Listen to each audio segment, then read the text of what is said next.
Welcome, everybody, to Stories from the Last Territory, podcast that covers the golden years of wrestling in Puerto Rico. And today we have a very, very special episode. Tonight, we're going to have possibly one of the greatest tag teams that wrestled in Puerto Rico during the 1990s. And we're going to talk to one of them, to one of the members, Killer from Texas Hangman, to talk about his experience in Puerto Rico. He is a former three times WWC Tag Team Champions. He's also Southern Tag Team Champions, also Windy City Tag Team Champion, and he has also been the WWC Television Champion. It's a pleasure for me to have none other than my guest today, Killer from the Texas Hangman. How are you doing today, sir? Hey, brother, how are you? I'm doing pretty good, and I'm very, very happy and very honored that you have taken your time to do this little interview with me. I really, really appreciate it. Well, I'm happy to be here, brother. You guys have a name in Puerto Rico that almost 30 something years later, you still remember. You guys are considered one of the greatest tag teams in Puerto Rico, and we're going to be talking a little bit about that a little bit in the interview. But it's, again, a great privilege to have you with us tonight in this little podcast. Well, I'll tell you what, I appreciate it. I didn't realize how much of when you're doing it, you don't realize the impact that you're having. And now looking back and hearing from fans, I realize now that the Texas Hangman really made an impact, and it makes me feel good because we loved it, and I'm glad the fans loved it. Yeah, you guys came in at a time where we really needed a spark, and you guys really provided that spark, and I think fans have always been thankful of that from you guys, that you guys provided that spark that wrestling in Puerto Rico needed it, especially after all the circumstances that happened in 88 and 89. But we're going to start talking a little bit about your career. Where does the desire to be a pro wrestler happen? When did this happen? Well, a lot of people don't realize it took a long time to become the Texas Hangman. Yes. There was many, many years where I was called a so-called jobber or enhancement talent, where I started my career just doing indie wrestling. I'm from Milwaukee, Wisconsin, and I just started doing local shows, and then eventually I was brought up to do AWA TV, and then that led on to the Central States territory. But this was long before the Hangman. This was just as Mike Richards as an enhancement guy, just kind of getting my feet wet and trying to get into the business, Yeah, and you were in a very particular time in the AWA. You were in their peak years, 83, 84. Hulkamania, the first original Hulkamania, was running wild with Hulk Hogan. How was that experience working in the AWA under that time under Vern and seeing all that was going on with the Hulkamania and the Heenan family and all that kind of stuff? It was a special time. I'm telling you, that locker room was full of stars. And as a young man, 18 years old, growing up, watching AWA from Milwaukee, seeing that studio on TV, and now I'm there and I'm wrestling the guys I grew up watching. It was so surreal and such a blessing. And I didn't mind getting my ass kicked because I was having a good time. I wasn't making a lot of money, but I got to wrestle the AWA champion Nick Bockwinkel. I got to wrestle Hulk Hogan. I got to wrestle Baron Von Raschke, Mr. Saito, Stan Hansen, the fabulous ones. The list goes on and on. But what a lot of people don't realize is when you do those tapings, they do 3 tapings in the same day. Yeah. So I might go out and wrestle Michael Hayes in the first taping and then Mr. Saito in the second taping and then the fabulous ones. So by the time you come out in front of that same crowd getting your ass kicked for 3 times, it's pretty crazy. But it's all the same day, and then they show it each week. Yeah. But hey, you got the opportunity to be at what that time was considered top 2 promotion in the world. I mean, the AWA in 1983, many people might not remember, but they were very hot. They did great business during that time. That's the territory from the Midwest. I live in Chicago. Okay. From 1979 to 1982. So that was our TV. Oh, okay. Yeah. We used to watch it all the time before I went back to Puerto Rico. And that was our TV show, Vern, they would come over here and they would do the Comiskey Park once a year. Yep. They would do the auditorium, the city auditorium, and stuff like that. So the AWA was something that was really big during that time, and for you to be able to start there, I mean, that's a great start, especially like you say, a It kid was a from blessing. Wisconsin. It was, and mostly I just did the TV studio in Minneapolis, Yeah, but occasionally they'd give me a house show to do. And eventually I wrestled like in Chicago at the amphitheater, but that was for Windy City later on. right. But for Vern, they started doing the studio, and then they started kind of traveling around. So I Yeah, wrestled Stan Hansen in Rockford. I wrestled Kurt in Rockford, Colonel De Beers in St. Cloud. I mean, they started doing colleges in different places rather than just being at the studio. at the studio, But it was which all great. I loved it. that's awesome. And then you were able to go to a territory that might have a bad reputation, but I imagine for you as a rookie, starting out wrestling, it was like also a great experience, which is the Central States that was owned by Bob Geigo, right? Yep, yep, yep. How was that experience in the Central States? And are the rumors true of how the Central States were? It was a rough territory. I was blessed to be there, but what happened is the way I got there, the guy who trained me was Rocky Stone, one of the guys. Okay. And he brought us to Kansas City for a 50-man battle royal that Bob Geigel was putting on at the Kemper. They just needed bodies. Yeah. So we drove there, a bunch of us, and Art Cruz, I don't know if you ever heard Art Cruz, but Yes. his opponent didn't show up. So they needed somebody, and they asked my trainer, Rocky Stone, to wrestle him, but he gave it to me because he knew I wanted to go full-time eventually. So I went out there, and I was wrestling as Mike Madigan now, not Mike Richards now. I was doing Mike Madigan, and I wrestled Art Cruz and had a great match. And Bob Geigel approached me after the show and said, if you want to come here full-time, give me a call, and we'll give you a starting date. And that's what I did. I was 18 years old. Wow. And how was that schedule? What were like the main towns from the Central States? It was, here's the thing about that territory. Now, the good thing that came out of that is I know you probably saw that podcast I did with Marty recently. That's correct. Marty Yes. Jannetty and I met there, and we became lifelong friends, and we would travel together. So that was the good thing that came out of it. But you traveled all the time. You made hardly any money. Sometimes you wrestled in front of, on Thursdays was the show in Kansas City at the Memorial Hall. That show did good, but a lot of the spot shows and other shows weren't so great. So you'd be wrestling in front of, 300-400 people and not making a lot of money. You're talking like $300 a week. And it was a little rough, a lot of miles, but you know what? I was getting my feet wet and I was paying my dues. That's why I was going to mention that's what the veterans will call paying your dues. Pay your dues, yep. Going to all the different territories. Yeah. And if there was an experience in the Central States, what would be your biggest experience in that territory that for so many people is a very rough and people didn't like to go there, but just what was your biggest experience in that territory? Honestly, my biggest experience was the first night I got there.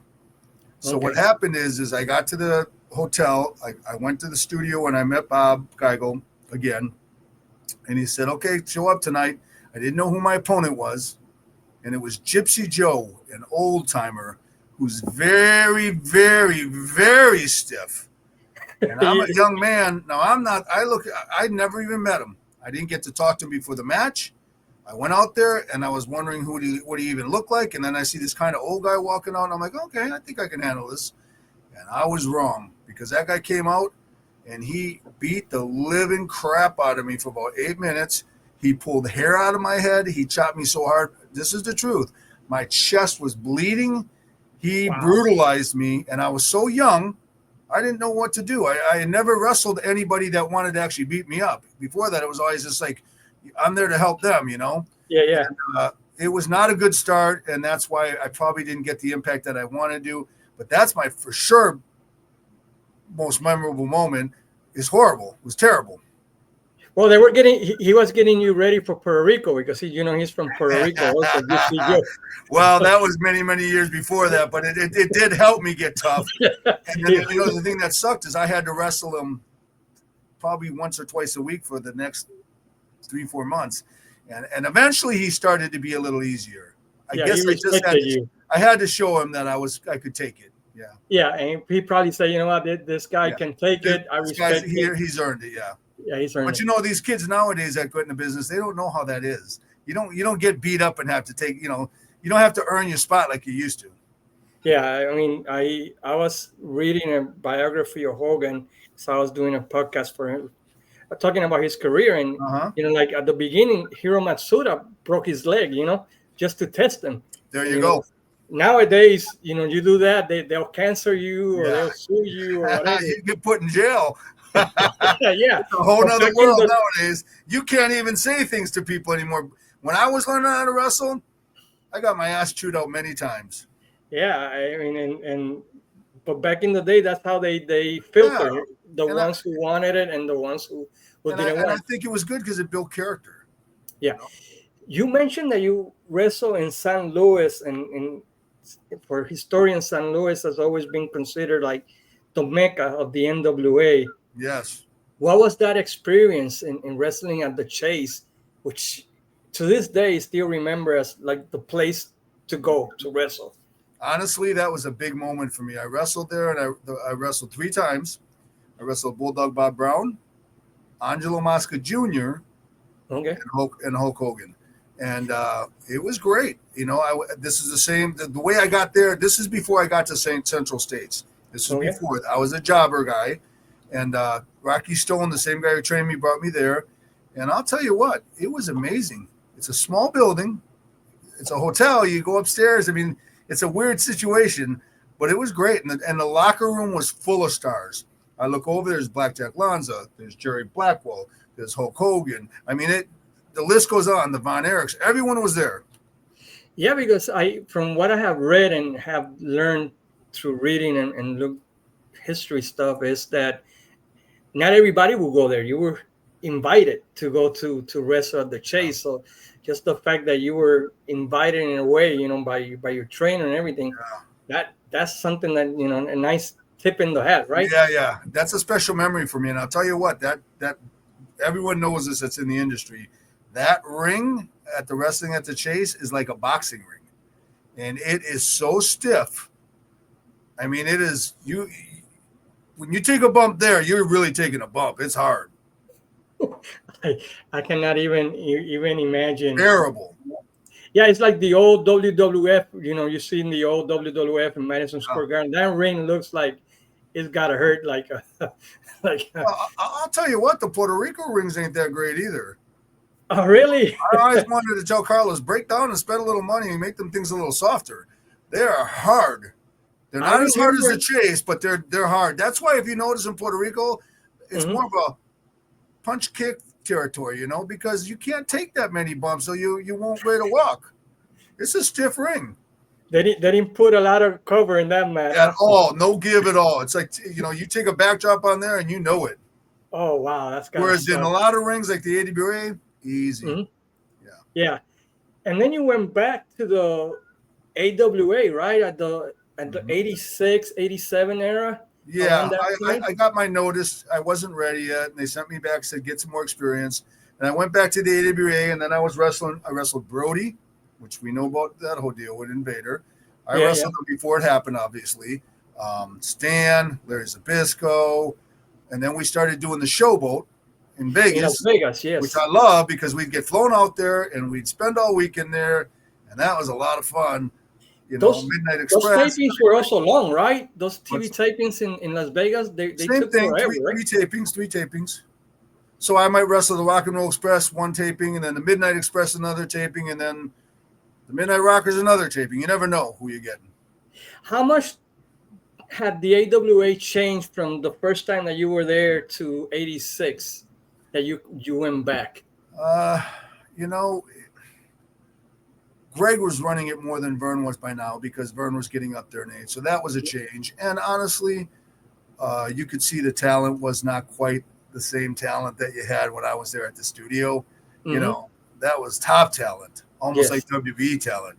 Now you had, and I'm not knocking any of these guys, but you had your, champions were Buddy Rose and Doug Summers. And, and you had these guys like the Master Blaster and the Rocky Mountain Thunder and all these goofy guys. I mean, it was different. It wasn't quite the star-studded cast that it used to be, but I was still just happy to be there. And honestly, we were trying to get a spot.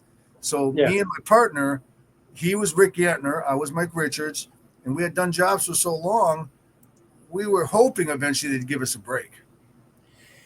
But that break took a little bit longer, right? Because then you were able to go to the WWF, and That was all kind of in the same time. yeah, during the same We'd period. go back and forth between the two, but we knew we'd never get a break in the WWE at that time. We were hoping. Why is that? Why did you thought that? Well, because at that time you had Hogan and Savage and all those top guys. They're not going to, and you also got to remember we hadn't been doing jobs for them as long. Yeah. Greg, we had been doing jobs by now 5 years. That's a long time. We just started doing jobs for WWE, so they appreciated us and they paid us good, but they didn't even really look at us that way. We were just there to put the guys over, which is fine. But they trust you a lot because you were the first guy that, for example, Mr. Perfect, Big Boss Man, and some other stars that they were bringing in, you were the guy who pretty much did the dark matches with them. So yeah, they must have seen something. But that was big. They always knew, like even in the AWA or WWE, they always knew the enhancement guys that were the better guys. So a guy like me or my partner Rick Yantner, Bull Payne / Hangman, we would get those kind of matches because they knew we could make those guys look really good, and they were trying to get jobs. Like Boss Man was so thrilled when he got me because I made him look like $1 million, and he got hired. Yeah, because he had been on Big Bubba Rogers in Crockett, and he was a totally different type of wrestler. Compared to the Big Boss Man that they were looking at, and he had an incredible run in WWF, and Heenan, well, you already knew him from the AWA because he had been part of that with his dad, Larry Heenan, and everything. One question about that: how you grew up in Wisconsin, in Milwaukee, and here you're in the ring with Larry Heenan, the Crusher, Bruiser, all these people that were the heroes of that era, of that town. I mean, Crusher and Dick the Bruiser in Milwaukee, to this day, they have festivals and stuff. Yeah. I actually just went back for that festival. I just got booked for that. Maybe Dave Hero, the best indie promoter in the country, he booked me for Crusher Fest. It's called Crusher Fest. They have an actual Crusher statue there. And I just got back maybe 2 months ago, and I went there, and my partner and I, we signed autographs, and we were there with Steve Kern and Ken Resnick, Tito Santana was there, Tommy Dreamer, Al Snow. They were all there, and we signed autographs and did appearances, and it was a big festival, and it was great. Crusher is a legend in Milwaukee, my hometown. Yeah, and here you are wrestling, and in the same company, in the same ring, same locker room. That must have been like a dream come true for you. I never got to wrestle Crusher, but I was a jobber baby face, and he was a face. I never really wrestled much of the faces. But at least you were around him. I was around him. But I also wrestled for Dick the Bruiser. You probably wouldn't even know this. Dick the Bruiser ran WWA in Indiana. Indianapolis, yes. Yeah. And I did some shows for them. And I remember the problem is the guy who was supposed to show up was called Woody Wilson. He was a job guy for AWA. Well, he couldn't make it, so I showed up. And he goes, well, I'll just call you Sam Wilson. So I'm like, okay. So after my match, I see Bruiser sitting there counting all the money to give the guys. And he goes, Sam. He keeps going, Sam. And I'm looking around, I'm like, who the hell is Sam? Who is Sam? And I realized I was Sam. He goes, get over here and get your payday. I'm not used to answering to Sam. And I went over there and got my big $25 payday for a 3-hour drive, But yeah, I wrestled for Bruiser a couple times. Yeah, that territory was very interesting because in the 70s, it was like a big, huge territory. Yes. And then it kind of like merged or worked together with the AWA for a while. So they did a lot of Chicago together where they combined, Yeah, so it was a very interesting very interesting territory. By the time I got there, they weren't doing very well. Oh no, yeah, they never were able to replenish, right? With younger wrestlers, they just kept with the same old wrestlers. Kind of like the AWA, same thing, Yeah, kind of the AWA, kind of the same with the big time wrestling in Detroit with the Cheek and stuff like that. I think just about every territory. Yeah, pretty much, yes. Yeah. But then came the big opportunity in the AWA. How did the Texas Hangman concept came about, and how did it work, and how was it pitched? Did you guys pitch it? How did that came about? Well, what happened is my original partner, Psycho, he was Mhm. doing the Texas Hangman on the indie circuit in Wisconsin. And he said to me, Okay. we're friends. He said to me, why don't you become my partner? And I always wanted to wear a mask because my favorite wrestler growing up was the Super Destroyer Mark II, Bob to Sergeant Slaughter. He was my favorite Okay. wrestler. Yes. And I was such a big fan of the mask wrestlers. I would wait out in back of the arena when I'm 12 years old, follow them to the cars trying to get a picture of them with their masks off. I was just a huge fan of mask guys. And I always wanted to wear a mask. So when he asked me, I said, I'll do it. And we started doing the indie Texas Hangman in the area. And then we put some pictures together and we put a little tape together. And then he approached Greg Gagne with it and said, hey, Okay. would you give us a break? You know, under masks, nobody knows we did all these jobs for years. We had to wear masks because we had been losing for years. And Yeah. So Greg they said, knew the faces. So yeah. it would be kind of hard to. Greg said, I like you guys and I'd like to give you a break, but I think you need to go somewhere first.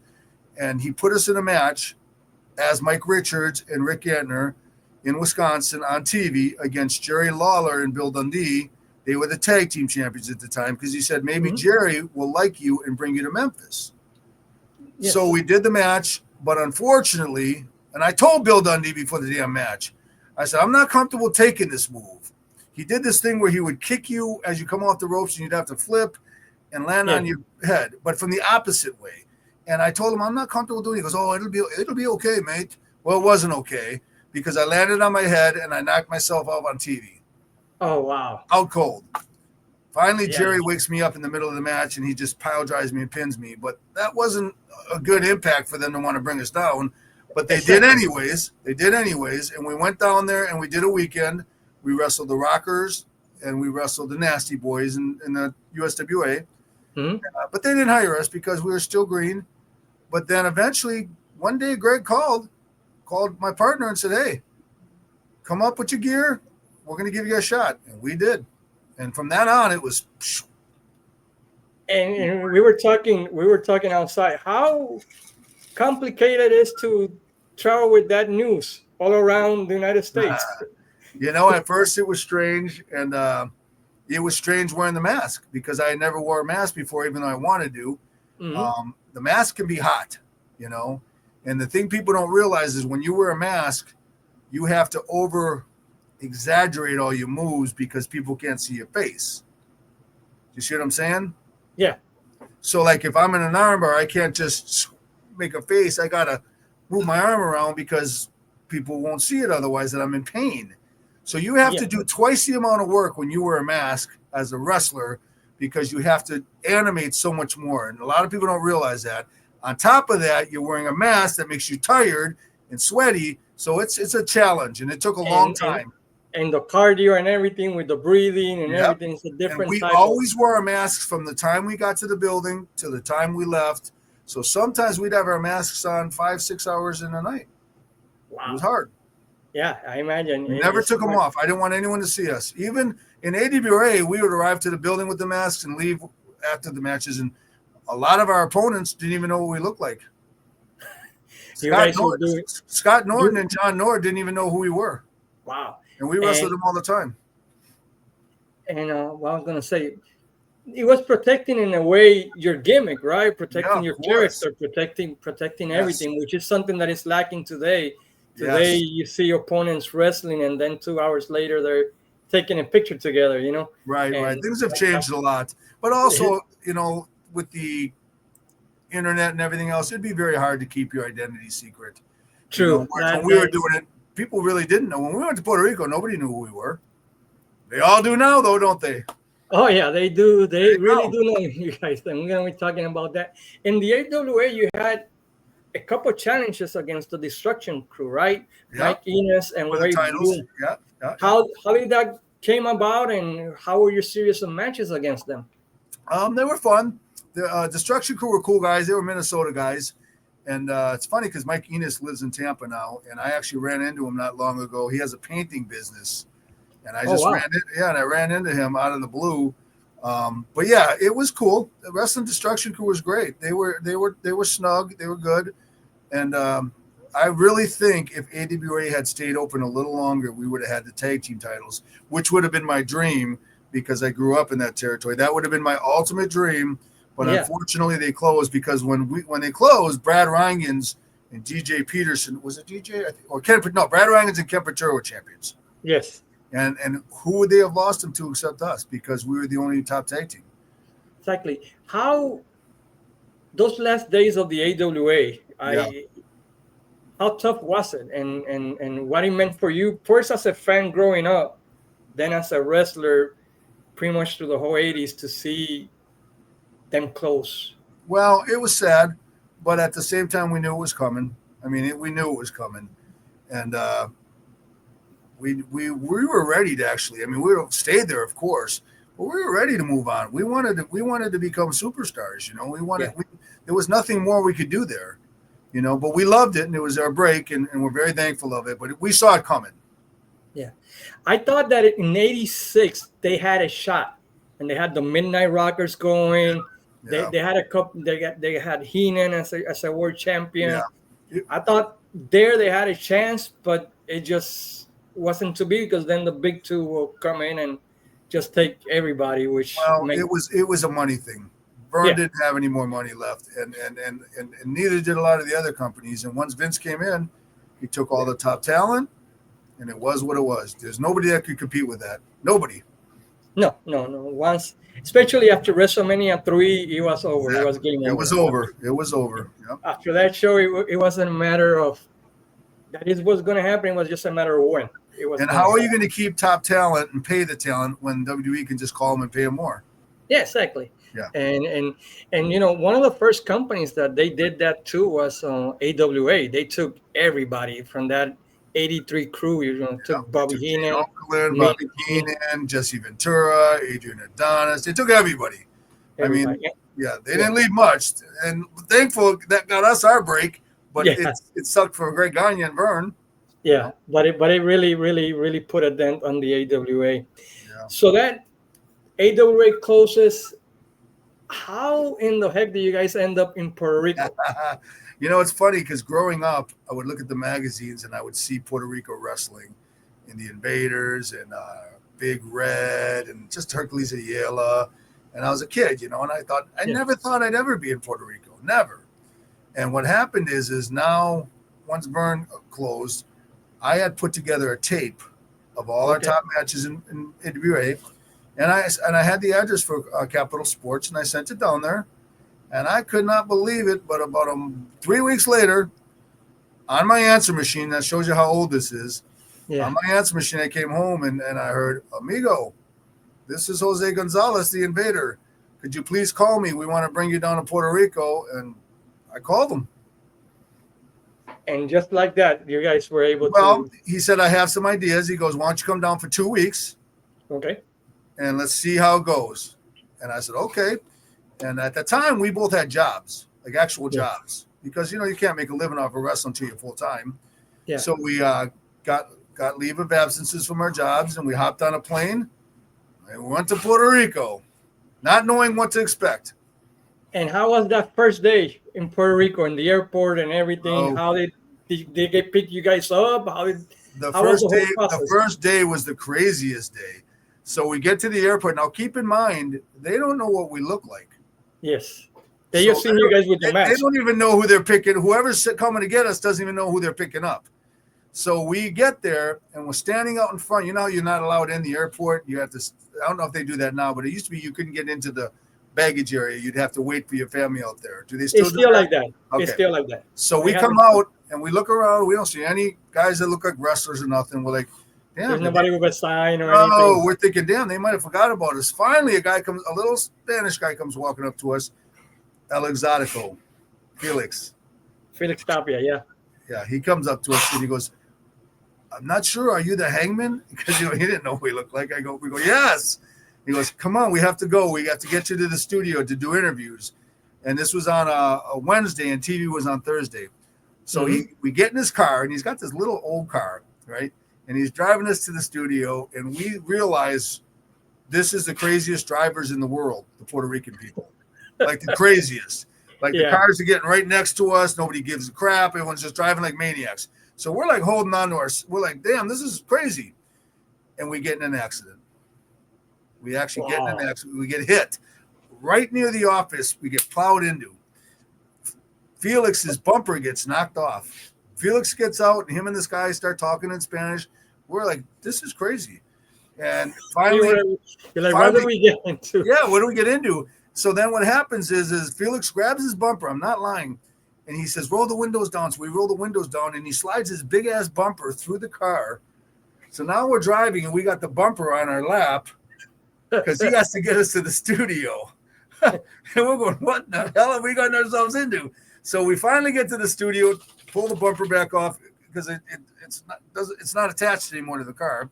Yeah, but I guess he wanted it. I don't know why. But anyways, we get into the studio now. When we pull up, there's an ambulance waiting outside of the studio.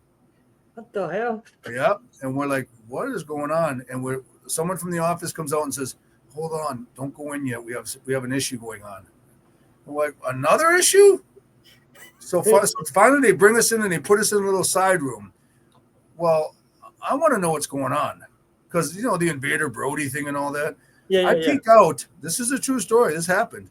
I peek out and there's a Japanese guy on a gurney with his stomach bleeding, and he's getting taken out of the studio. And there's all these photographers there, and they're taking pictures and everything. So now I'm thinking, okay, this is an angle. But what it was Onita trying to do we're going to do the Invader deal where he stabbed him because he approached him about that. But what happened is that they did that, and they took all the pictures. And now we don't know this is going on, though. We're like, did he just stab someone else? Maybe we need to go home, But then we were told it's just an angle. It's just okay. I'm like, okay, fine.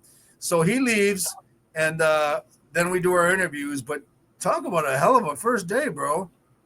Well, I can't imagine. I mean, are we looking at each other like, so we get in the car accident? We see a guy getting stabbed. We see him already stabbed. We thought it was obviously fake blood, and then they canceled that angle because Invader got so many death threats. He realized he couldn't go to Japan. He couldn't go to Japan during that time. Was there ever a fear for you guys to go to Puerto Rico because of what happened in '88, or you guys didn't mind? Honestly, we were so hungry to be in the business and to try to get a break. We just didn't worry about it. And we're like, we're big guys, and we figured something personal happened. Somebody doesn't just stab somebody because, so we weren't worried. And Jose came, when I spoke to him on the phone, he was so nice. And then when we talked to him in person, he was so nice. And he was a very smart man. He was the booker. And no, we never had concerns, no. So you guys get to Puerto Rico, you guys go through that crazy day. You're like, I should go back to the Third Ward in Milwaukee and just have a beer there. Third Ward, nice. Yeah. I've been to Milwaukee. I love Milwaukee. That. I can tell, yeah. And you go there to the, but here I am. What was the original plan with you guys when they first talked to you guys? Did they here's the thing that was so strange. They bring us in now. It's 2 weeks. Remember I told you it was 2 weeks? Yeah. So they bring us in for 2 weeks, and we're just thinking, well, we'll try this out. And honestly, we weren't liking it very much, to be honest with you. And the reason why is that? The main reason is because you know who Rambo Ron Starr is, right? Yes, correct, yes. And God bless him and rest his soul, too. But Ron Starr, like a lot of wrestlers in Puerto Rico do, he had an addiction issue with the crack there. Yeah. And he latched onto us as soon as we got there because we had a rental car. And he goes, hey, I'll take you to all the towns. As long as you don't mind, I make a stop on the way home. And I'm like, well, okay, because we didn't know how to get to the buildings. Yeah, I imagine, yeah. So we get with him. But the problem is every night he wanted to stop in the barrio to get his crack. Well, this was scary for us because we had never seen this before. And now we're here, and you got all these drug dealers coming up to the car, and Rambo Ron Starr, and they're giving him his shit. And we didn't like that. We're like, this is crazy. Yeah. Now, looking back, I don't care. But at the time, I was a little intimidated by it. And I'm not trying to make Ron Starr bad. I think everybody knows Ron. He wasn't the only one. It was the thing in Puerto Rico. But that kind of scared us, so we were not sure if we wanted to come back. And then the last night, we wrestled the Super Medicos in Carolina. Yeah. And they gave us the straps. Yeah, that was the first time that you guys won the titles. Yeah, but we didn't even have an agreement that we were coming back. So Oh we were wow! like, why are they dropping the straps to us? So we left. I told Profi, because Profi was our manager, great guy, lifelong friend, and he's helped us out so much. But he was our manager, and he even said, I don't know why they did that, because you guys aren't even sure you're coming back. They had never even talked to us about coming back. And Wow, and that so was so we had the belts, and we went home. oh wow with the titles. Well, not physically You with them, know, but as you know, champions. yeah, Yeah, yeah, champions. That's what I yeah, mean. crazy, right? Yeah, that is just nuts. And Yeah. talking about Profe, how was he as a manager? How did he that first couple meetings with him? Did you guys click right away, or Right away. He managed so many stars. I mean, we were probably the lower type stars that he managed. He was such a great guy. He not only was our manager in the ring, but he made sure we always knew how to get to the towns, because we always drove ourselves. We were the type of guys, we didn't want to drive with anybody. He always got us to the towns, and he always had our back. When the fans got a little crazy, he yeah? wasn't afraid to swing something too. He had your backs. Profi's an amazing guy, and I always will consider him a very close friend. Yeah. Yeah, he for me, he was the MVP of the promotion during those times, I agree. 1990 I to agree. 92, and I believe Capital would have been in more trouble without him, because he was a very calming influence, and he did help a lot in all areas from Good speaker, and back in the day, that guy could work his ass off. yes, he could. He was Could. good. He's been he wrestled with the Hearts. He's been all over. He did great. Yeah. Yeah. So you guys left, and then they call you guys back and say, we want Yeah. you guys to come Invader back. calls me and he goes, Amigo, he goes, we need you to come back to defend the titles. And I'm like, well, we have jobs. Remember, we had jobs. Yeah, yeah, because you We guys have left. jobs. And my partner had a wife. Bull had a wife, Psycho.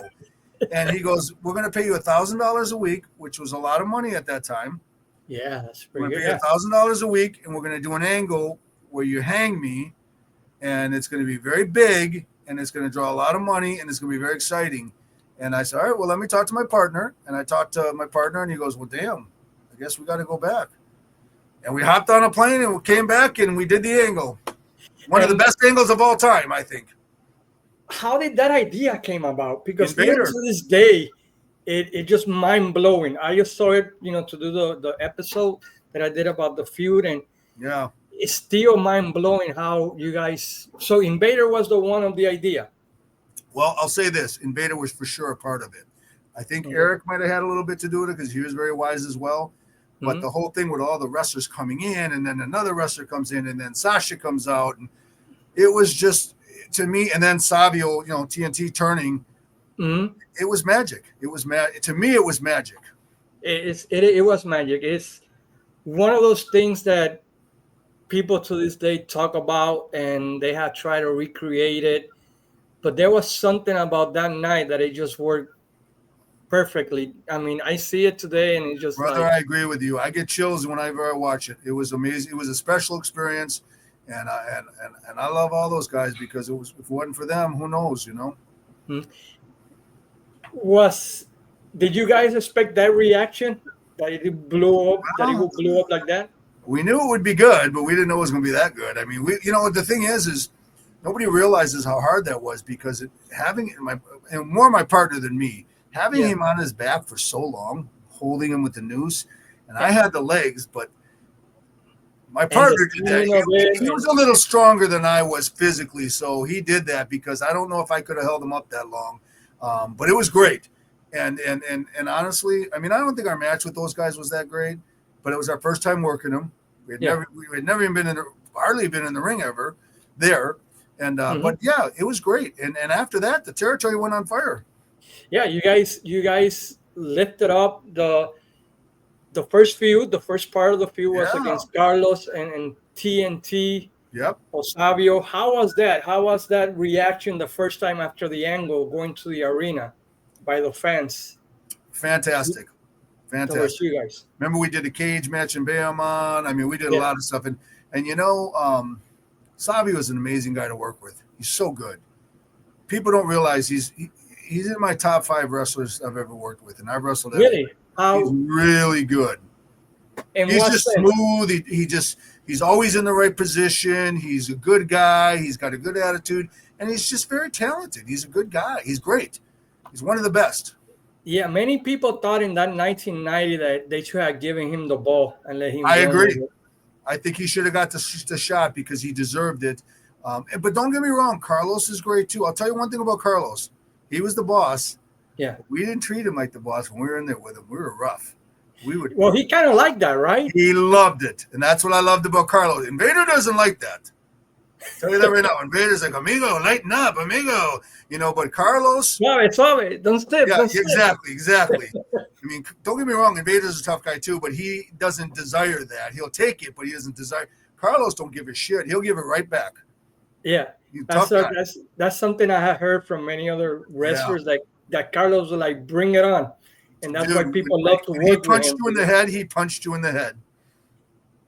How was he as a boss? Now that we're talking about amazing guy.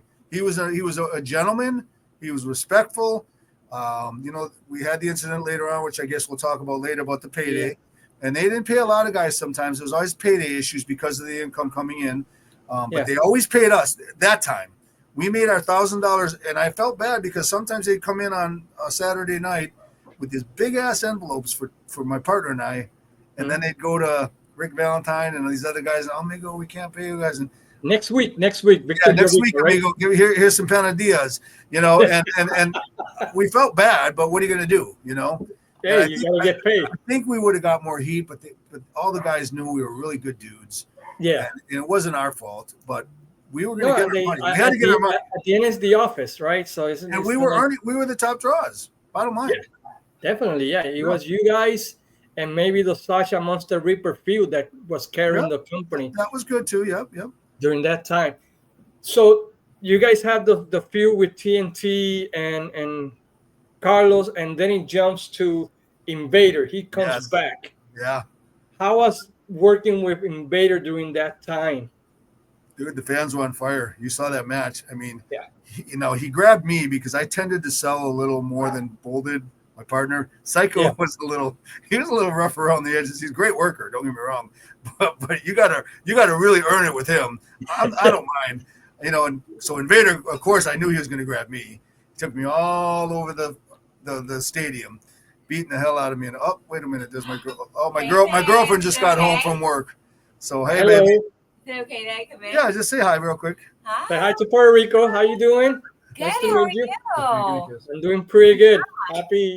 Happy that you send the link to the man here. Appreciate it. Yeah. She likes when I wear the mask, but that's just between you and I.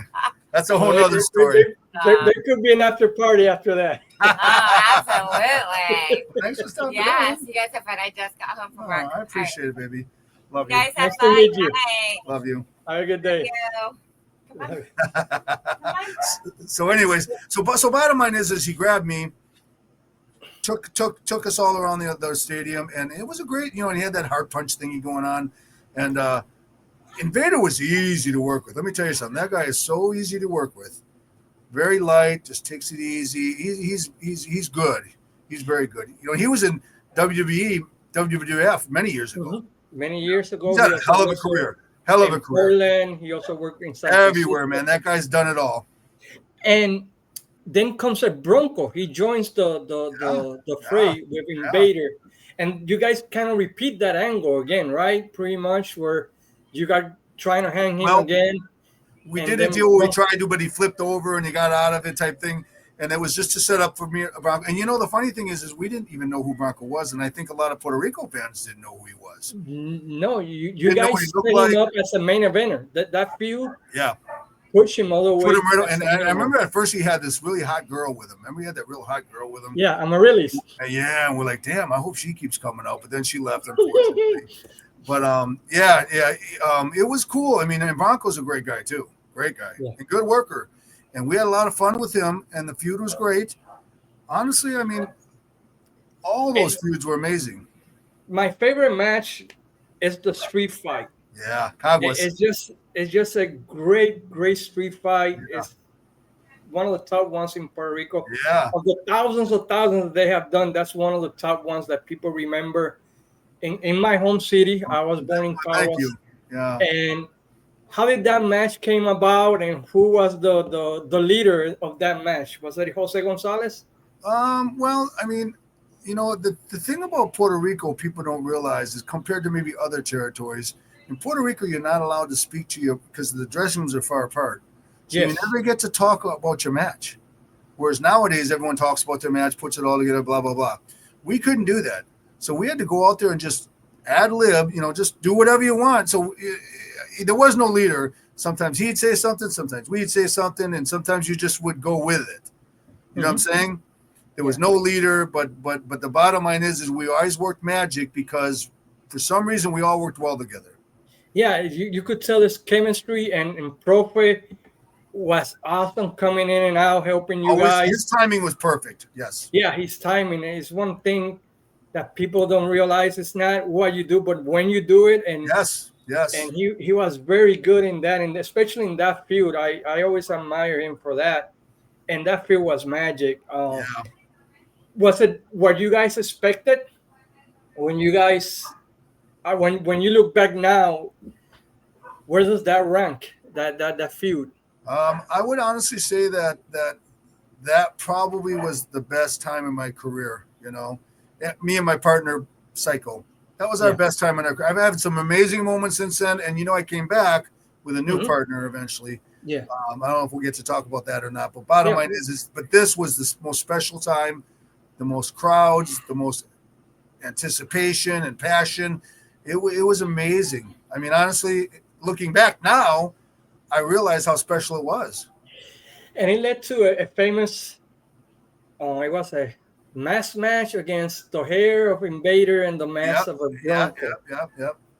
And you guys lost, but you guys didn't took off the mask, right? Yeah, we got a lot of heat for that, yeah. Here's the thing.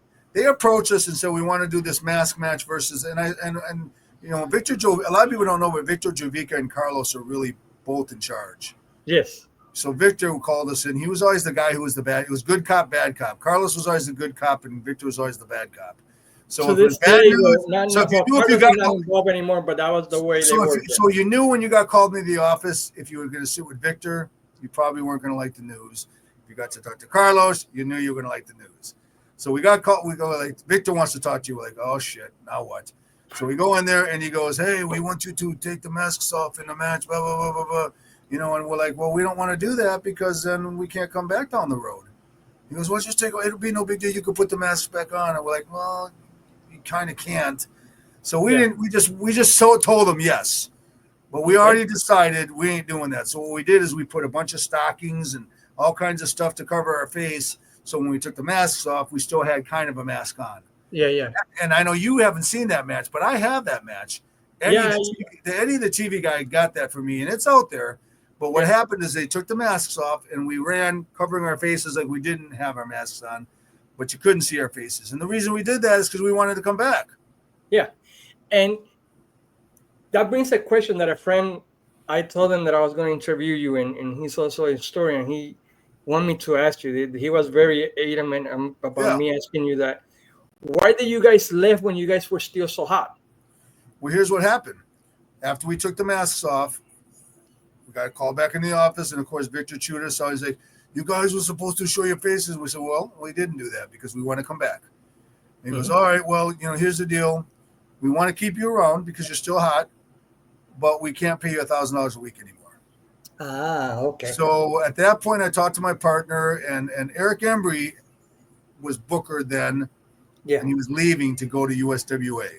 Yeah, he was going said to us, if you want to come to USWA, just call me. And I thought to myself, and so did Psycho, if they're not going to pay us $1,000 a week, guess what's going to happen? We're going to start to be those guys where they come in the dressing room and they tell us, here's some panadillas, amigo. We can't pay you the full pay. And we were too proud to be those guys. Yeah, that's very understandable. So we gave our notice and said, we're out of here. That was it. You guys also worked after that with Little Victor too, right? In IWA Japan? No, what happened is Victor lived right across the street from us, and he said, I want to bring you to Japan. Yeah, and God bless him. He he didn't bring me and Bull to Japan, because what happened is we're kind of jumping the gun here, but what happened is Yeah, I'm sorry.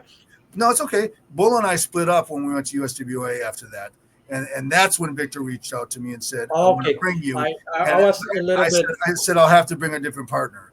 But so we weren't quite there yet. But you're right. It was Victor who brought us to Japan. But what happened is we left Puerto Rico, because I called Eric Embry. I called Eric Embry and said, we're going to leave. They're not going to pay us our guarantee anymore. And he goes, all right, we'll come here.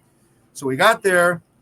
And then we realized we went from a killer territory with a lot of money to a territory with no money, and driving.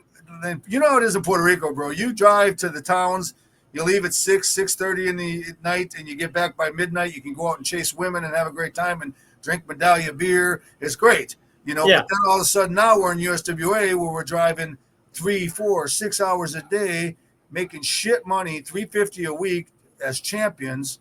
Mm-hmm. It was tough, man. Very tough. Yeah, you guys, you got a little feud with Bill Dundee again from the AWA. Yeah, my little buddy again. Yep. Yeah. Did it work better this time? Yeah, he's a cool guy. It was just a mishap, but when we got there, they gave us the straps from Jerry Lawler and Jeff Jarrett, which was a big win. Yeah, because they were the top team in that time. And they dropped the straps only. They didn't want to do it, but only because Eric asked them to. He was the booker. And then we started getting magazine coverage. We started noticing we were in the top 10 for Bill Apter's magazines, yes, which was a big deal, you know, and we were thrilled about all this. And so even though we weren't making any money, we realized we were starting to get – we had already been in the top 10 a little bit in Puerto Rico, but now it was more. And so we took the straps from Lawler and Jarrett, and then we started wrestling Dundee and Danny Davis, and then we wrestled Robert Fuller and Jarrett and Steve Kern and Eddie Gilbert, just a lot of various tag teams. And it was okay, but the problem is you weren't making any money. And then what a lot of people don't realize is that you wrestled every night, but on Thursday nights you'd have to meet the tour bus, and then we'd all have to get on the tour bus and drive all the way to Dallas after the Thursday show to do the Sportatorium on Fridays. Yes, because that was during the time that they were together. Yes. That's right. So every week we had to do this damn Thursday, get up and get off do the show, and then drive all the way for 12 hours to Dallas. Now you get to Dallas now, keep in mind, you get there like 10 in the morning. Well, the damn showing till 8 at night. So you have to sit in this building, which is not at this point, the Sportatorium is not a pretty building. It wasn't great in the 80s, imagine in the 90s. Great wrestling building. It's got a lot of history, but it wasn't a great building. So you're sitting there all damn day, and then you wrestle, and then you got to hop back on the bus, do the same trip back to Memphis, and you get there just in time in the morning for live Memphis TV. That's a lot. That's a lot. Yes. And then that drive from Memphis to it's like 12 hours. Kentucky, it's not an easy drive. Yeah, that's like a 3 or 4 hour. That's not compared to Dallas. That's not so bad. But you know, we would get on the bus, and it would be me, my partner, Psycho, Dundee, Stone Cold Steve Austin before he was Stone Cold. Yeah. He was stunning. Tom Pritchard, Robert Fuller, Billy Travis. There was a lot of stars on that bus, but it was a long ass drive.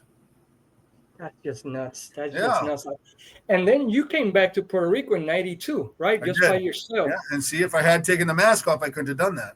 Yeah. How was that experience compared to the first time? It was just me and Invader, and we tried to do an angle where I ran same studio at the TV studio. I ran out and tried to hang him, but he didn't let me hang him, and it was good. It wasn't the magic wasn't there like the first time, but that's rare. And the attendance in '92 was really, really bad. It was rough. It was a little. I mean, I wrestled him in a cage match, and Ron Garvin got involved, and it was okay. I mean, honestly, I didn't make as much money, but I had a good time, and I love the women down there, and I had a good time. You know. And the thing was that during that time, the split had already happened. Pretty much everybody, but the janitor had left to that new promotion. See, that happened after I left. That happened after you left. I never even spoke to them. I didn't, and that's when Victor called us up and said, "Do you want to go to Japan?" And that's when I brought my new partner Tom to Japan. And then after that, you guys wrestled for Windy City Wrestling, right? Yep, we got the straps from Christopher Daniels. You know, I booked Christopher Daniels and Kevin Quinn to Puerto Rico the Fallen Angels, right? They were called Overkill. Fallen Angel, Christopher Dan. Yeah, I got them booked for their first territory, and that was because I was friends with them from Windy City. Yeah, because in Windy City, Christopher Daniels was part of the Fallen Angels tag team, I think. Yes, and he was great. Him and Kevin Quinn came down there, and then I did the Texas Hangman there, and then I didn't bring Tom yet. I decided to try the Mighty Kodiak gimmick. Yeah, how did that idea came about, the Kodiak? And because I just found out today that you were the Mighty Kodiak. You didn't even know, huh? That's crazy. No, and I have seen you wrestle in Windy City because I used to live close by the Hammond Civic Center. So Windy City Wrestling used to run cards at least once or twice a month at the Hammond Civic Center. And I saw you a couple of times. There's a famous Battle of the Belts match that you fought against Mike Sampson, I think, and a chain match that I thought was a great match. And I just discovered today that you were the man behind the. Yeah, and then I came to Puerto Rico. But what happened is I developed a character in Windy City. Then I came to Puerto Rico and wrestled Carlos on the top. You know, and it's funny because when they brought me into Puerto Rico as Kodiak, they put me against Profi, who of course was my manager, is the Hangman. So I didn't want to wrestle him because I love the guy, but they're like, you have to squash him, you have to make an impact. So he did the thing where I did the move on it. I had like a finish. They did some weird finish for me to do, like a sleeper, and then Profi put an Alka-Seltzer in his mouth, and then he foamed out the whole deal, and that was on TV. You know, it was cool, but Mighty Kodiak didn't light up the territory. It was okay, you were the TV champion. And that was another strange thing. They gave me the TV title, another one of those where I wasn't in full time. I had a job again back in Milwaukee, and they gave me the TV title, and I'm like, what the hell? And then they flew me back, and then eventually they had me lose it to Sweet Brown Sugar. Yeah, that's correct. Yeah. And one thing where did that idea of having, that whole thing in your head and everything, where did that came from? I was just thinking of things, and I thought, I'll do a hunter gimmick. And so I got that made. It cost me $1,000 for that big bear. And I just thought it was a cool gimmick. It looked good. And the funny thing is I'm not a hunter. I would never kill if I see a spider in my house, I take it out to the street. I don't want to even kill it. I'm not that guy. But I liked the gimmick, and I thought it did good. I thought I did the best with it, and I got a tryout with the WWE. They actually gave me a tryout. They wanted to see. And you also went to Japan with it too. So you traveled. What's weird is I went to Japan, and one of the tours, because I was going to Japan a lot by then. It was me and Bull Payne, who was Psycho. Mm-hmm. They had one tour where we teamed up. So it was the Hangman, but not as the Hangman, which was really special. Yeah, so he was kind of like bringing him back. Yeah, but of course nobody knew that over there. But yeah, but just for you two guys, we knew. Yeah, it was very special. Yeah, that's very awesome. That's very awesome. Yeah, it was fun. And then you came back to WWC in '96. That's right. Yep. I came back with my new partner, Strangler Tom. And you fought Ray Gonzalez and Ricky Santana.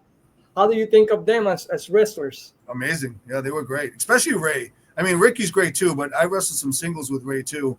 They're great, both those guys. And they were very over at the time. Both good-looking guys. Women loved them.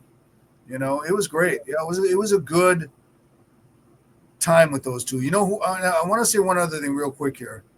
Yeah, just go ahead. Go back. Hurricane Castillo and Miguelito Perez, we wrestled them the first time. Yeah, the Caribbean Express, I think. Yes. Mm-hmm. I just want to say, one of the greatest tag teams, in my opinion, that I've ever been in the ring with. They were that good. No, they were that good. Those guys made you earn your money. They were physical. They were fast. They were crisp. I mean, when we wrestled them, I was like, damn, I don't know if we can keep up with these guys. Miguelito Perez has always been my favorite, especially in ring. I think in ring, he's top. He was the top guy in Puerto Rico during that time. Yeah. So to hear that's pretty cool to hear. He's amazing. I just wish he'd take that sweater off. Nah, that came naturally. I don't think he was able to. No, he was. I just wanted to put it out there, though. Those guys, to me, were maybe one of the greatest tags we ever wrestled. But then we wrestled Ricky and we wrestled Ray. Did we take the straps from them? Is that who we took the straps from?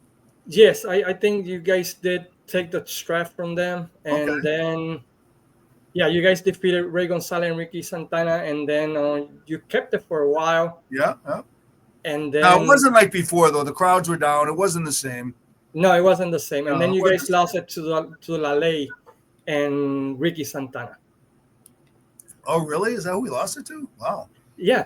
I didn't know Well, that. it was, but it wasn't with your regular tag team partner. It was with Skull Bun Crush. That's not even true. That never happened. That never happened. Okay, Never well then, happened. You know okay, what? You that know never why they happened. say that happened? Because of us keeping the belts. That never happened. That never happened. We Okay, lost, well, we it's good to never know. lost the titles. Here's what happened. Here's the truth. Okay, bring it up. I'm giving you the scoop. What There you happened go. is they couldn't pay us our money, and at that time we were only getting I think 750 or 700. They couldn't pay us our money, and we were booked to Japan coming up. So I said to Carlos, I said, listen, if you don't pay us our money, we're going to go to Japan with the belts, Yeah.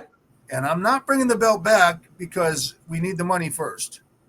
And he goes, okay, we'll pay you. Well, they didn't pay us. So we went to Japan. I had the belt with me. On the way back, right? yeah, I went to Japan. We didn't defend the belts there because I was doing a monster gimmick at the time, and so was Tom. We were wrestling as like Gray Skull, these monster gimmicks that you probably don't even know about. We weren't wrestling as the Hangman. So we stopped back in Milwaukee on the way back to Puerto Rico, and I left the belts at my apartment. And I got back, and then what happened is he put us in a match with whoever, but we didn't have the belts, the actual physical belts. And they had us lose, and it was the Hangman. It wasn't Skull Von Crush, it was the Hangman. But they had us lose to whoever. Was it Ray Lale or whoever? But we didn't have the physical belts. Okay, so we went out to the ring with no belts on, and Victor calls us in the office again. We know when Victor's calling us in the office, ain't gonna be good. And he said, what the hell going on? You show up with no belts? And I said, I told you guys, if you don't pay us, we're not going to give you the belts back. And I'm not trying to be rude, but you owe us, and we if we give you the belts, we're never going to see the money. So they said, well, then you guys can just go home, because you lost the belts now. And I'm like, okay, that's fine. So you guys kept the belts?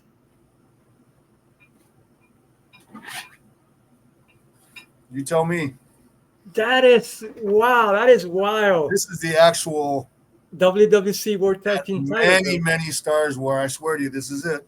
Yeah, it sits on my wall up here. I took it down. That is pretty badass. Yeah. Hey, they didn't pay you, so you guys. And Tom's got one too. Yeah. That's wow. That is pretty cool. I didn't know that part. I didn't know you guys kept the belt. We kept them, and the funny thing about it is, though, I went back there after, so they realized that they didn't pay us. We kept the belts, and they just made new belts. Yeah, but we have a good relationship. There's no heat. They understand. We were probably some of the first guys to stand up to them. Yeah, probably. Because most guys just ate the panadillas and said, "Okay, we're good. We're good." And yeah. But that's pretty cool. Honestly, I'm glad that happened because I love this belt, and when I'm working in my job in the day and here in the office, seeing that, it's special. Yeah, it's special. Nice memory. You guys finished your career, well, not finished, but at least the major run as the Texas Hangman was at WCW. How was that experience? It was great. What happened is they brought us there as the Hangman. Now, I'll tell you a real quick story. So, yes, please.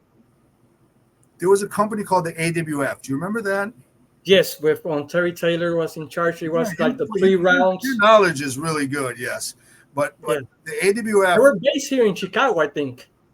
Because the owner lived there, but they did Tampa and a lot of places. So what happened is AWF was using us and as the Texas Hangman. And it was the round systems. It was on TV. But it wasn't going to be long lasting because they didn't have the money. They tried. But anyways, long story short, Terry Taylor liked us. And then I found out after that company closed that he was involved with WCW. So I got his email, and I emailed him and said, hey, they were doing the tapings in Orlando. And I live here in Tampa. And because I had moved from Milwaukee. And I said, I'm in Tampa, and if you use us for a taping, we'll get Tom here. You don't have to pay for it. Yeah. And he emailed me right back and says, show up like a week from now at the tapings. And so we did. And when we got there, they put me with a guy named Hugh Morris. Do you know who Bill DeMott is? Yes. Bill the Man It's on Humorist. You YouTube. also in Puerto Rico as Crack Yes. the Eliminator. Yes, great worker. They put me with him, and we had a killer match. We had a great match, and Arn Anderson called me into the TV studio. They had like these trailers out in back because he was a director, producer. He called me. He goes, "Hey, man, how long you been working?" And I said, "I've been working a long time now." He goes, "I've never heard of you." He goes, "But you're a hell of a hand." And I go, "Well, thanks, man." And then he goes, "Do you think you could get a match out of Steve McMichael?" And I said, "Yeah, I think I can." And so that same day, they put me with Steve McMichael in a single. And I probably had, not toot my horn, but I am tooting my horn. I probably had the best match Steve McMichael's ever had. So what happened? You could do like Double A used to do. I could have wrestled a broom and made it look good. So bottom line is I wrestle Steve McMichael, and then we get a knock on the trailer door in Orlando, and it's the Armstrong. I think it was Steve or Scott. I think it was Steve. No, maybe Scott. But anyways, and he goes, "Hey, man, you're not going to believe this. They want you guys to come to Nitro." Now, this was a Saturday. He goes, "We're going to come to Nitro on Monday to wrestle Steve McMichael and Chris Benoit because they got this pay-per-view coming up, and your match was so good with Steve McMichael. They want you to guys do the same thing." Yeah, to make him look good. And he says to me, he goes, "I'm going to tell you right now, they've never brought non-contract guys to Nitro. I really feel if you do a good match, they're going to hire you guys." So we're like thrilled. We get there, we set up the match, everything's going good. We do the whole match live on Nitro. And right before this, the finish is supposed to be, they're supposed to throw us together, and we hit and then come out, and then Benoit puts the crippler on Tom, and he gives me the reverse pile driver. Yeah. Well, Steve McMichael panics when they say, go home. Instead of throwing us together, he holds on to me and he pulls me back. So now Tom's just standing there in the middle of the ring, and he gives me that thing. But when he gives it to me, he's falling all over because we weren't ready to do it. And long story short, it's a horrible finish. Yeah. So we don't get hired, but it wasn't my fault. But that was our opportunity, and it didn't happen. All because he didn't want to let go because he got excited and just pulled me back. So that was heartbreaking. I imagine. But eventually, you guys got your break there, right? You guys we did, but it took another year and a half, 2 years. And the difference is we got our break, but we got our break to be contract guys that would do enhancement stuff. But at this point, we might have gotten a break to be the Hangman, and make an impact. So after that, we just did jobs and all that. We were just the Hangman. Then what happened is they told us we couldn't be the Hangman anymore because of the political things. So they correctness and the news and everything. They told us we can't have the nooses and we have to be the Outlaws. So we're like, all right, whatever. And then they said, Terry Taylor approached me and said, come up with a gimmick, come up with like 10 gimmicks, and then present them to me, and I'll tell you which one I like. So we came up with all these different names, and he liked Disorderly Conduct, and me and Mike and Tough Tom were born. And that's it. Yeah, you guys, to the people watching or listening to this, pretty much all the matches are either in Peacock or in YouTube. Just check on Disorderly Conduct, Texas Outlaws, or the Texas Hangman, and you get to see them. And we were on a lot.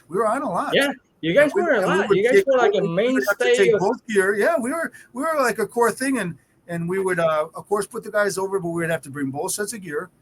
I mean, all the Disorderly gear and all the WC Hangman gear, and then we'd have to change real quick and go back out there. But we were under contract and we were making good money, so it was worth it. Yeah, it was worth it. And it paid the bills, like they say, right? It was great. And we were making good money. We were probably wrestling 6 times a month. Can't beat that. That is awesome. Yeah. That is awesome. So, once again, can I call you Mike? Oh, sure, you can call me Mike. You can call me anything. I've been called worse. Well, it's been a pleasure talking to you, talking about your career, and I'm pretty sure the fans have enjoyed this. Any message to the fans of Puerto Rico that you want to tell them, and about your run and how they make you feel or stuff like that? It's your time. Yeah. I would honestly say that, again, Puerto Rico was probably my favorite time of my life as far as wrestling goes, and I love the passion of the fans. Sometimes they try to kill us, but it was still fun. And I love the island. I love all the La Conchas, and I want to thank all the fans for their support. And still to this day, the support I get people reaching out to me all the time. and all the Puerto Rican wrestling Facebook sites, they all say good things about us. And honestly, I just want to say thank you, and I miss it, and I hope one day WWC calls us and says come back for like just to see the fans at maybe an anniversary show or something. It's never happened, but if they call us, we'd be there. I'd love to see them one more time, and I'd love to go to Puerto Rico one more time. Yeah, I think the fans would love to have you guys for one last run or a couple It matches. It wouldn't be wrestling. Let's be clear. I'm going to be 60 years old. I'm too old. But hey, there might be one. No, I don't want to be those guys. I don't want to be those. But we could go there and make an appearance. I got my Texas Hangman shirts. I don't know if you saw it. Did you see my shirt? Yeah, I saw it. I was going to ask you about it. Where could people find it? I'd give some of those away, and we could sign autographs and maybe get in the ring, have a square off against Invader or whatever. But I'm not going to wrestle. But I would love to at least do one more time. More time. Maybe Invader and Bronco face to face. I think that'd be exciting. That'd be kind of cool. That'd be something. We could throw some punches. I'm not going to be bouncing off the ropes and taking backdrops, but I could throw some punches still. I'm a big guy. And you could hang Invader one more time. You know, just for a good I would be down with that. I would hang him very happily. Yes. Yes. Well, thank you very much again for taking the time out of your busy schedule to talk to us and to reminisce about your career and especially the time in Puerto Rico. As a fan, I want to thank you for bringing some great memories to all of us in the island. And you guys are well remembered, well liked, and you guys are considered one of the top ones that have ever crossed the great history of Puerto Rico for 52 years. And to this day, you guys are still remembered. So thank you for the memories that you gave us. Well, thank you for having me on. I love the special you did about us. And I'd like to go into character for just a second. Go ahead. All yours. People of Puerto Rico, take a good look, because what's standing before you is 250 pounds of danger. And one day, I might be back to that stinking island to hang the Invader and Carlos one more time. That was awesome. Thank you very much. And for everybody that listened to this or hear it, thank you very much for taking the time to listen to this. And in name of Killer from the Texas Hangman and me, I want to say thank you. And until 2 weeks when we come back with a new episode. Good night, everybody. All right, brother.